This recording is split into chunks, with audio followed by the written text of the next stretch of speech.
Hi friends, welcome back. சொல்லலாம் big பாஸோட day 91 இன்னைக்கு வந்து பார்த்தீங்கன்னா ஃபர்ஸ்ட் ப்ரோமோ பார்த்துருப்பீங்க. அதில் வந்து என்ன சொல்ல வராங்கன்னா, யார் யாரும் எவிட் ஆகி போனாங்களோ அதில் ஒரு 6லேருந்து 7 பேர் வந்து பார்த்தீங்கன்னா மறுபடியும் பிக் பாஸ் ஹவுஸ்க்கு வந்து ஒன் டே ஸ்டே பண்ணுவாங்களா இல்லை வந்துட்டு போவாங்களா தெரியல, அந்த மாதிரி பிளான் பண்ணிட்டு இருக்காங்க. அதுக்கேத்தாப்புல தான் நீங்கள் வந்து டாஸ்க் கொடுத்தாங்க. அது ஃபர்ஸ்ட் ப்ரோமோ.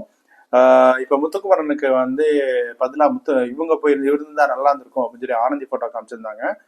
அப்புறம் வந்து பார்த்தீங்கன்னா இவங்க இது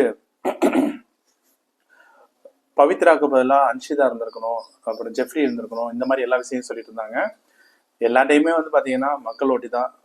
யார் நல்லா ஒழுங்காக பெர்ஃபார்ம் பண்ணலையோ அதனால தான் வெளியே போனாங்க. அதுக்கு அடுத்து வந்து பார்த்தீங்கன்னா உள்ளர வராங்க, இன்டைரக்டா இந்த வீக்கில் வராங்க, அதுக்கு தான் இன்டைரக்டா சொல்ல வராங்க அப்படின்னு நினைக்கிறேன்.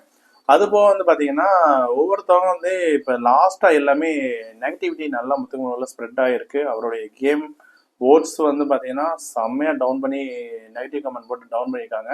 குறிப்பாக வந்து பார்த்தீங்கன்னா பிக் பாஸ் டீமே வந்து நெகட்டிவிட்டி கிரியேட் பண்ணியிருக்காங்க. லாஸ்ட் ஒரு இந்த 1 வீக்காக வந்து பார்த்தீங்கன்னா அவருடைய ஓட்டு வாங்கி கணிசமாக சரிஞ்ச மாதிரி ஒரு ஃபீல் ஆகுது. அதுதான் மெயின் ரீசனு. இவங்க வந்து பார்த்தீங்கன்னா இப்போ வந்து நீங்கள் பார்த்துருப்பீங்க, ஒரு யூடியூப் எடுத்துங்க, இன்ஸ்டாகிராம்லங்க ஃபுல் அண்ட் ஃபுல் நெகட்டிவிட்டி தான் ஸ்ப்ரெட் பண்ணுறாங்க. அது ஓப்பனாகவே தெரியுது. இவர் வந்து சுயநலமாக விளாடுறாரு, அவர் கேமை தான் விளாடுறது எனக்கு தெரியுது. நீங்க வந்து இப்பெல்லாம் ஒழுங்கா விளாடல அப்படின்னு சொல்றீங்க, சுயநலமா விளாடுறன்னு சொல்றது வந்து எனக்கு வந்து தப்பா பண்ண மாதிரி தான் தெரியுது. அவர் கேமை விளாடுறாரு, அவருக்காக விளாடுறாரு. இது வந்து மற்றவங்க கேமை கெடுத்து விளாடுற மாதிரி எனக்கு தெரியல. உங்களுக்கு அப்படி தெரியுதா அப்படின்னு சொல்லி கமெண்ட் பண்ணுங்க. உங்க மனசுல இவர் இருந்திருந்தா நல்லா இருந்திருக்கும் அப்படின்னு யார் நினைக்கிறீங்க அப்படின்னு சொல்லி கமெண்ட் பண்ணுவீங்க. நான் வந்து பாத்தீங்கன்னா ரவீந்தர் வந்து ஒரு 3 to 4 வீக்ஸ் வந்து இருந்திருந்தாருன்னா அவருடைய திங்கிங், வே ஆஃப் அப்ரோச் இதெல்லாம் எனக்கு ரொம்ப ரொம்ப பிடிச்சிச்சு. ஸோ அவர் இருந்தால் ரொம்ப ரொம்ப இருந்திருக்கும்னு நினைக்கிறேன். அவர் வந்து ஒரு 2-3 வீக்ஸ் இருந்தால் நல்லா இருந்திருக்கும் அப்படின்னு நினைக்கிறேன். மற்றபடி வந்து பார்த்தீங்கன்னா எல்லாரும் போகிற கேஸ் தான், எல்லாமே போயிட்டு வந்திருக்கலாம்.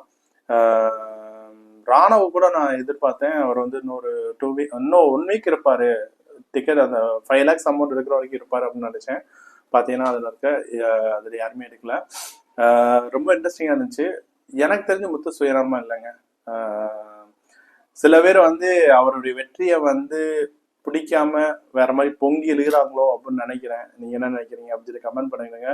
பிடிச்சிருந்தா கண்டிப்பா லைக் பண்ணுங்க. நம்ம அடுத்து வந்து பாத்தீங்கன்னா பிக் பாஸ் டைட்டில் வின்னரை பத்தி, டிக்கெட் டைட்டில் வின்னரை பத்தி அடுத்த வீடியோல கண்டிப்பா போடுறேன். மறக்காம சேனலை ஃபாலோ பண்ணுங்க. பிடிச்சிருந்தா லைக் பண்ணிவிடுங்க. நம்ம வந்து பல சீரீஸ் வந்து கிரியேட் பண்ணுவோம். காரைக்குடி சீரீஸ் எல்லாமே போட்டிருக்கோம். புதுசாக ஒரு சீரீஸ் கிரியேட் பண்ணியிருக்கேன். கண்டிப்பாக ரொம்ப யூஸ்ஃபுல்லாக இருக்கும்னு நினைக்கிறேன். கண்டிப்பாக மறக்காம சேனலை பாருங்க. Thank you friends.